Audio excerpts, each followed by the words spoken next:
মান আহাব্বা আইয়ুবসাতা লাহু ফি রিজকিহি, যে ব্যক্তি চায় তার জীবিকার মধ্যে প্রশস্ততা হোক, যে ব্যক্তি চায় তার জীবিকার মধ্যে আল্লাহ তাআলা বরকত দান করুক, আও ইউনসা লাহু ফি আসারিহি, এবং যে ব্যক্তি চায় তার হায়াত বৃদ্ধি করে দেওয়া হোক, ফালইয়াসিল রাহিমাহু, সে যেন তার আত্মীয়দের সম্পর্ক বজায় রেখে চলে। কেউ যদি চায় আল্লাহ তাকে ধনী বানিয়ে দেয়, কেউ যদি তা চায় তার রিজিকে প্রশস্ততা আল্লাহ তাআলা দান করুন এবং তার হায়াতে বরকত চায়, রাসূল বলেন তার উচিত আত্মীয়দের সম্পর্ক বজায় রেখে চলা। যে বিষয়টা কেউ যদি লক্ষ্য করে চলে তাহলে দুনিয়ার জীবনে সে কখনো অপমানিত হবে না, লাঞ্ছিত হবে না, অপদস্থ হবে না। অর্থাৎ আমাদের আলোচ্য বিষয় হলো দুনিয়ার জীবনে অপমান থেকে, লাঞ্ছনা থেকে এবং অপদস্থতা থেকে বাঁচার কিছু কৌশল এবং কিছু কাজ। আজকের জুমায় আমরা 3টি বিষয় আলোচনা করব। মোট 7টি বিষয় আছে। কেউ যদি 7টি বিষয় খেয়াল করে চলে, 7টি কাজ করে, সে দুনিয়ার জীবনে অপমানিত হওয়া থেকে বেঁচে যাবে। যতদিন সে দুনিয়ার জীবনে বসবাস করবে আল্লাহ তাকে সম্মানের সাথে রাখবেন। সহিহ বুখারী শরীফের লম্বা এক হাদিসে 5টি জিনিসের কথা আসছে, অন্য হাদিসে আরো 2টি জিনিসের কথা আসছে। নবীজির উপর যখন কুরআনুল কারীম নাজিল হলো, যখন জিবরাইল আলাইহিস সালাম নবীজির কাছে আসলেন, হঠাৎ জিবরাইলকে নবীজি দেখে ভয় পেয়ে গেলেন। খাদিজা রাদিয়াল্লাহু আনহার কাছে আয়েশা বলছেন, জাম্মিলুনি জাম্মিলুনি, তুমি আমাকে জড়িয়ে ধরো, তুমি আমাকে আঁকড়ে ধরো, আমার ভয় করতেছে। জিবরাইলকে দেখে নবীজি ভয় পেয়েছিলেন। তো খাদিজা রাদিয়াল্লাহু আনহা নবীজিকে আশ্বস্ত করেছিলেন। তিনি বলেছিলেন, ওয়াল্লাহি লা ইউখজিকাল্লাহু আবাদা, আল্লাহর শপথ, আল্লাহ আপনাকে কখনো অপমানিত করবেন না, লাঞ্ছিত করবেন না। তো তিনি নবীজিকে এই কথা বলার পর বলেছেন, আপনি এমন 5টি কাজ করেন যে 5টি কাজ করলে কেউ দুনিয়াতে অপমানিত হবে না। 1 নাম্বার, তিনি বলেছেন, ইন্নাকা লাতাসিলুর রাহিমা, আপনি আত্মীয়তার সম্পর্ক বজায় রেখে চলেন, সুতরাং আপনি দুনিয়াতে কখনো অপমানিত হবেন না। 1 নাম্বার হলো দুনিয়াতে সম্মানের সাথে বসবাস করার জন্য আমাদের 1 নাম্বার কাজ আত্মীয়তার সম্পর্ক বজায় রেখে চলা।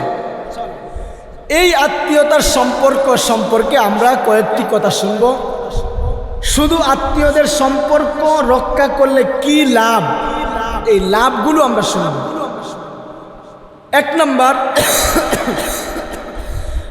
যারা আত্মীয়তার সম্পর্ক বজায় রেখে চলে আল্লাহ তাআলা তাদেরকে জান্নাত দান করবেন। তিরমিজি শরীফের 2485 নম্বর হাদিস। এই হাদিস বর্ণনা করেছেন আব্দুল্লাহ ইবনে সালাম রাদিয়াল্লাহু আনহু। তিনি যখন এই হাদিস বর্ণনা করেন, তিনি তখন মুসলমান ছিলেন না। নবীজির ব্যাপারে তিনি শুনতেন যে মক্কায় একজন পাগলের আবির্ভাব হয়েছে, মক্কায় একজন গণকের আবির্ভাব হয়েছে, মক্কায় একজন মৃত্যুক নবীর আবির্ভাব হয়েছে। তিনি এগুলো শুনতেন। মক্কার কাফেররা ভুল মেসেজ মদিনায় পাঠাইত। তো নবীজি হিজরত করে যখন মদিনায় যান, আব্দুল্লাহ ইবনে সালাম আবার ইহুদি পণ্ডিত ছিলেন, তিনি আবার তাওরাত পড়তে পারতেন, অনেক বড় একজন জ্ঞানী লোক ছিলেন। তো উনার মাথায় আসলো যে তাওরাতে তো আছে সর্বশেষ যে নবী আসবে তার বিষয়ে তো আমি তাওরাতে পড়াশোনা করেছি, তাহলে উনাকে দেখলে তো আমি চিনতে পারবো উনি কি বাস্তবে নবী নাকি মিথ্যা দাবি করতেছে। তো তিনি বলেন, লাম্মা কাদিমান নবিয়্যু সাল্লাল্লাহু আলাইহি ওয়াসাল্লাম আল মদিনা, নবীজি যখন মক্কা থেকে হিজরত করে মদিনায় আগমন করলেন, জিইতু, আমি নবীজিকে দেখতে আসলাম যে তিনি যে নবুয়তি দাবি করতেছেন, নবী দাবি করতেছেন, উনার ভিতরে নবী দাবি করার যে বৈশিষ্ট্য এগুলো আছে কিনা। তো তিনি বলেন আমি আসলাম উনাকে দেখতে, এখনো কিন্তু তিনি মুসলমান হন নাই। তো তিনি বলতেছেন ফালাম্মা তাবায়্যানতু ওয়াজহাহু, আমি যখন নবীজির এত সুন্দর চেহারা দেখলাম, আরাফতু আন্না ওয়াজহাহু লাইসা বিওজহি কাযাব, এত সুন্দর চেহারা দেখে আমার এটা বিশ্বাস হলো এত সুন্দর চেহারার লোক কখনো মিথ্যাবাদী মিথ্যা নবী দাবি করতে পারে না। নবীজি কত সুন্দর ছিলেন একটা হাদিস শুনলে বুঝতে পারবেন। তিরমিজি শরীফের হাদিস, জাবের ইবনে সামুরা একজন সাহাবী, তিনি বলেন রাআইতুন নাবিয়্য সাল্লাল্লাহু আলাইহি ওয়াসাল্লাম ফি লাইলাতিন ইযহিয়ান, নবীজি একবার চাঁদনি রাতে নবীজি ঘর থেকে বাহিরে বের হয়ে আসলেন। ফাজআলতু আনজুরু ইলা রাসূলিল্লাহ সাল্লাল্লাহু আলাইহি ওয়াসাল্লাম ওয়া ইলাল কমার, একবার আমি রাসূলের চেহারার দিকে তাকাই আর একবার চাঁদের দিকে তাকাই। মানে আমি রাসূলকে এত সুন্দর দেখলাম যে চাঁদ সুন্দর নাকি নবীজি সুন্দর। আমি চাঁদের দিকে একবার তাকাই, আবার আমি নবীজির চেহারার দিকে তাকাই। তিনি বলেন ওয়া আলাইহি হুল্লাতুন হামরা, নবীজি ওই রাতে যখন বাহিরে বের হয়ে এসেছিলেন নবীজির গায়ে লাল ডুরাকাটা একটা চাদর ছিল, কাপড় ছিল। তো তিনি বলেন ফাইদাহু আহসানু ইনদি মিনাল কমার, আমার কাছে নবীজিকে চাঁদের চাইতেও অনেক বেশি সুন্দর মনে হয়েছিল, মানে এত সুন্দর নবীজি ছিলেন। তো আব্দুল্লাহ ইবনে সালাম বলেন আমি যখন এত সুন্দর চেহারার লোক দেখলাম আমার এটা বিশ্বাস হলো যে এই লোক কখনো মিথ্যাবাদী হতে পারে না, এই লোক কখনো মিথ্যা নবী দাবি করতে পারে না। এরপর তিনি বলেন আমি আরো আশ্চর্য হলাম, ফাকান আউয়ালু মা ক্বাল, তিনি মদিনায় আগমন করার পর সর্বপ্রথম যেই কথাগুলো বললেন তিনি বলেন নবীজি বলেছেন আফশুস সালাম, তোমরা বেশি বেশি করে সালামের প্রচার প্রসার করবে, ওয়া আত'ইমুত তাআম, মানুষকে সাধ্য অনুযায়ী খাবার খাওয়াইবা, ওয়াসিলুল আরহাম, আত্মীয়দের সম্পর্ক বজায় রেখে চলবা, ওয়াসাল্লু বিল্লাইলি ওয়ান নাসু নিয়াম, মানুষ যখন রাতে ঘুমিয়ে যায় তুমি তাহাজ্জুদের নামাজে দাঁড়িয়ে যাইবা, তাদখুলুল জান্নাতা বিসালাম, তাহলে শান্তিতে নিরাপদে তুমি জান্নাতে প্রবেশ করতে পারবে। তো নবীজি দেখেন জান্নাতে প্রবেশের কয়েকটা আমল সর্বপ্রথম মদিনায় গিয়ে বলেছেন, সালামের প্রচার প্রসার করা, সাধ্য অনুযায়ী মানুষকে খাবার খাওয়ানো, আত্মীয়দের সম্পর্ক বজায় রেখে চলা, এবং যখন মানুষ ঘুমিয়ে যায় তখন তাহাজ্জুদের নামাজ পড়া। তো আত্মীয়দের সম্পর্ক বজায় রেখে চলা জান্নাত লাভের মাধ্যম। 2 নম্বর, কেউ যদি আত্মীয়দের সম্পর্ক বজায় রেখে চলে আল্লাহ তাআলা তার হায়াত বাড়িয়ে দেয়। কেউ যদি চায় আমি দুনিয়াতে বেশি দিন জীবিত থাকি তাহলে তার উচিত তার আত্মীয় স্বজনের সাথে ভালো আচরণ করা, তাদের খোঁজ খবর নেওয়া, সামর্থ্য অনুযায়ী তাদের সহযোগিতা করা। হাদিসে আসছে, ফয়জুল কালাম একটি কিতাব, ওই কিতাবের 812 নম্বর হাদিস, নবীজি সাল্লাল্লাহু আলাইহি ওয়াসাল্লাম বলেন আস-সাদাকাতু তামনাউ মিতাতাস-সু, দান সদকা মানুষকে অপমৃত্যু খারাপ মৃত্যু থেকে বাঁচিয়ে রাখে। কেউ যদি দান সদকা করে তার মৃত্যুটা অনেক ভালো হয়, অনেক সুন্দর মৃত্যু হয়।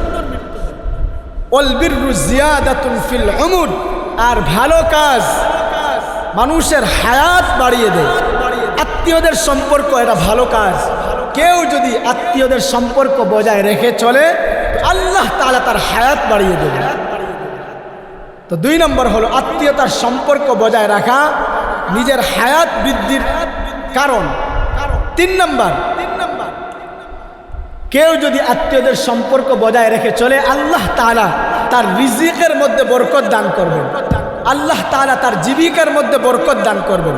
সহিহ বুখারী শরীফের হাদিস, এই হাদিস বর্ণনা করেছেন আনাস রাদিয়াল্লাহু আনহু। তিনি বলেন قال رسول الله صلى الله عليه وسلم, আল্লাহর রাসূল বলেন মান আহাব্বা আন ইউবসাতা লাহু ফি রিজকিহি, যে ব্যক্তি চায় তার জীবিকার মধ্যে প্রশস্ততা হোক, যে ব্যক্তি চায় তার জীবিকার মধ্যে আল্লাহ তাআলা বরকত দান করুক, আও ইউনসা লাহু ফি আসারিহি, এবং যে ব্যক্তি চায় তার হায়াত বৃদ্ধি করে দেওয়া হোক, ফালইয়াসিল রাহিমাহু, সে যেন তার আত্মীয়দের সম্পর্ক বজায় রেখে চলে। কেউ যদি চায় আল্লাহ তাকে ধনী বানিয়ে দেয়, কেউ যদি তা চায় তার রিজিকে প্রশস্ততা আল্লাহ তাআলা দান করুন এবং তার হায়াতে বরকত চায়, রাসূল বলেন তার উচিত আত্মীয়দের সম্পর্ক বজায় রেখে চলা। তো 3 নম্বর হলো আত্মীয়তার সম্পর্ক কেউ যদি রক্ষা করে চলে, আল্লাহ তাআলা তার জীবিকার মধ্যে তার রিজিকের মধ্যে বরকত দান করেন। 4 নম্বর, যারা আত্মীয়তার সম্পর্ক বজায় রেখে চলে তাদেরকে সবাই ভালোবাসে, সব মানুষ ভালোবাসে। যত আত্মীয় স্বজন আছে সবাই বলে এই লোকটা আব্দুল্লাহ, আব্দুর রহমান অনেক ভালো, সে আত্মীয়দের খোঁজ খবর নেয়। তো মানুষ যখন আপনাকে ভালো বলবে, আপনার দুনিয়ার জীবনও সুন্দর হবে, আখিরাতও সুন্দর হবে। তিরমিজি শরীফের 1979 নম্বর হাদিস, এই হাদিস বর্ণনা করেছেন আবু হুরায়রা রাদিয়াল্লাহু আনহু। তিনি বলেন, নবীজি বলেছেন, তাআল্লামু মিন আনসাবিকুম মা তাসিলুনা বিহি আরহামাকুম, তোমরা তোমাদের বংশের ব্যাপারে পড়াশোনা করো, তোমাদের আত্মীয় স্বজন কারা কোন জায়গায় আছে এগুলো তোমরা খোঁজ করে করে বের করো। আমরা তো জানি না, অনেকে চাচা কই থাকে, খালা কই থাকে, ফুফু কই থাকে, এগুলোও বলতে পারি না। দাদার নাম জানি না, দাদির নাম জানি না, নানার নাম জানি না। অথচ নবীজি বলেন তাআল্লামু মিন আনসাবিকুম, তোমরা শিখো, তোমাদের বংশ পরিক্রমা, বংশ পরম্পরা এগুলো শিখবা। তোমার আত্মীয় কে কোন জায়গায় আছে এগুলো তুমি শিখবা, জানবা। কেন? মা তাসিলুনা বিহি আরহামাকুম, যাতে করে তুমি তোমার আত্মীয়দের সম্পর্ক বজায় রেখে চলতে পারো। এরপর নবীজি বলেন, ফাইন্না সিলাতার রহিম মাহাব্বাতুন ফিল আহল, যে ব্যক্তি আত্মীয়দের সম্পর্ক বজায় রেখে চলে, পরিবারের সদস্যরা তাকে ভালোবাসে, পরিবারের সদস্যদের মধ্যে মিল মহব্বত ভালোবাসার সৃষ্টি হয়। মানসাতুন ফিল আসার, তার হায়াতে আল্লাহ তাআলা বরকত দান করেন। মাসরাতুন ফিল মাল, আল্লাহ তাআলা তার সম্পদ বাড়িয়ে দেন। আত্মীয়তার সম্পর্ক বজায় রাখবেন, আল্লাহ তাআলা আপনার হায়াতে বরকত দিবেন, আপনার সম্পদে বরকত দিবেন। আত্মীয়রা যারা আছে সবাই আপনাকে ভালোবাসে। 5 নাম্বার, আত্মীয়দের সম্পর্ক বজায় রাখলে গুনাহ মাফ হয়। কেউ যদি ফুফুদের, খালাদের, মামাদের খোঁজ খবর নেয়, তাদের সাথে ভালো আচরণ করে, আল্লাহ এর উসিলায় গুনাহ মাফ করে দেন। তিরমিজি শরীফের 1904 নম্বর হাদিস, এক ব্যক্তি ওমর রাদিয়াল্লাহু আনহু বলেন, এক ব্যক্তি নবীজির কাছে আসছে, আয়েশা বলেন, আন্না রাজুলান ক্বালা ইয়া রাসূলুল্লাহ ইন্নী আসাবতু যামবান আযীমা, আমি তো বড় একটা কবিরা গুনাহ করে ফেলেছি, আমি বড় একটা অপরাধ করে ফেলেছি। ফাহাল্লি মিন তাওবা, আমার কি এই অপরাধ মাফ করার কোনো সুযোগ আছে, তাওবা করার সুযোগ আছে? তো নবীজি বললেন, ফাহাল্লাকা মিন উম্মিন, তোমার মা কি জীবিত আছে? তিনি বললেন, লা, না, আমার মা দুনিয়া ছেড়ে চলে গেছে। তো রাসূল বলেন, ফাহাল্লাকা মিন খালা, তোমার খালা কি জীবিত আছে? তো ওই সাহাবী বললেন, জি, আমার খালা জীবিত আছে। রাসূল বলেন, ফাবিররাহা, তুমি তার সাথে ভালো আচরণ করবা, তাকে খুশি রাখবা, আল্লাহ তাআলা তোমার গুনাহ মাফ করে দিবেন।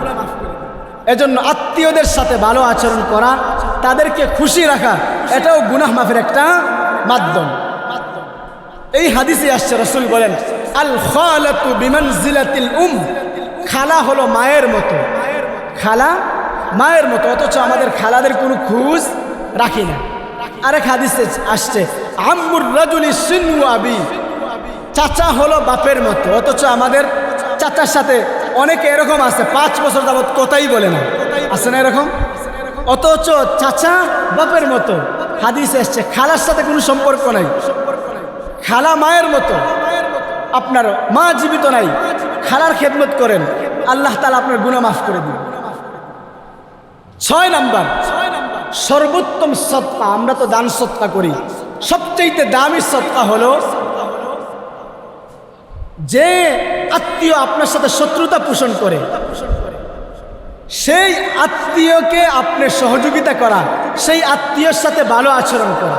মুস্তাদে আহমদ একটি কিতাব, ওই কিতাবে আসছে হযরত আবু হুরায়রা, আবু আইয়ুব আনসারী একজন সাহাবী, তিনি হাদিস বর্ণনা করেছেন। নবীজি সাল্লাল্লাহু আলাইহি ওয়াসাল্লাম বলেন, আফদালুস সাদাকা, সবচাইতে শ্রেষ্ঠতম সদকা হলো, সবচাইতে দামি সদকা হলো আলা দির রাহিমিল কাশিহ, যে আত্মীয় তোমার সাথে খারাপ আচরণ করে, বিদ্বেষ পোষণ করে, তোমাকে কষ্ট দেয়, তাকে তুমি সহযোগিতা করা, তার সাথে ভালো আচরণ করা সবচাইতে উত্তম দান। তো 6 নম্বর হলো সর্বোত্তম সদকা হলো ওই আত্মীয়র খোঁজ খবর নেওয়া, ওই আত্মীয়ের পিছনে দান সদকা করা যেই আত্মীয় তোমার সাথে শত্রুতা পোষণ করে। 7 নম্বর, আত্মীয় স্বজনের পিছনে যদি কেউ ব্যয় করে, আল্লাহ তাআলা তার আমল নামায় ডাবল সদকা করার সওয়াব দান করবে, দ্বিগুণ সওয়াব লিখে দিবে। তিরমিজি শরীফের 658 নম্বর হাদিস, নবীজি সাল্লাল্লাহু আলাইহি ওয়াসাল্লাম বলেন, আস-সাদাকাতু আলাল মিসকিনি সাদাকা, কেউ যদি কোনো মিসকিনকে দান করে তাহলে সে সদকার সওয়াব পায়। আস-সাদাকাতু আলাল মিসকিনি সাদাকা ওয়া হিয়া আলা দির রাহিমি সিনতান, আর কেউ যদি আত্মীয় স্বজনের পিছনে টাকা পয়সা ব্যয় করে তাহলে তার আমলনামায় দ্বিগুণ সওয়াব দান করা হবে। 1 নম্বর হলো আস-সিলা, আত্মীয়তার সম্পর্ক বজায় রেখে চলা, আর 2 নম্বর হলো আস-সাদাকা, সদকার সওয়াব। 1 নম্বর, সে আত্মীয়তার সম্পর্ক বজায় রাখছে, এজন্য একটা সওয়াব পাবে সে। 2 নম্বর, সে দান সদকা করেছে, সহযোগিতা করেছে, এজন্য সে আরেকটা সওয়াব পাবে। এজন্য নবীজি বলেন, কেউ যদি আত্মীয়ের পিছনে টাকা পয়সা ব্যয় করে, আল্লাহ তাআলা তার আমল নামায় দ্বিগুণ সওয়াব দান করবে। তাহলে আমরা 1 নম্বর আমল শুনলাম যে দুনিয়ার জীবনে কেউ যদি সম্মানের সাথে বসবাস করতে চায়, অপমান লাঞ্ছনা থেকে বাঁচতে চায়, তাহলে তার উচিত আত্মীয়তার সম্পর্ক বজায় রেখে চলা। এই আত্মীয়তার সম্পর্ক সম্পর্কে আমরা আত্মিকতা শুনলাম। 1 নম্বর, আত্মীয়তার সম্পর্ক রক্ষা করা জান্নাত লাভের মাধ্যম। 2 নম্বর, আত্মীয়তার সম্পর্ক বজায় রাখা হায়াত বৃদ্ধির মাধ্যম। 3 নম্বর, আত্মীয়তার সম্পর্ক রক্ষা করলে আল্লাহ তাআলা জীবিকায় রিজিকে বরকত দান করেন। 4 নম্বর, আত্মীয়তার সম্পর্ক বজায় রাখলে ভালোবাসা মহব্বত পরস্পরের সৃষ্টি হয়। 5 নম্বর, আত্মীয়তার সম্পর্ক বজায় রাখলে গুনাহ মাফ হয়। 6 নম্বর, সর্বোত্তম সদকা হলো ওই আত্মীয়ের পিছনে ব্যয় করা যেই আত্মীয় তোমার সাথে শত্রুতা পোষণ করে।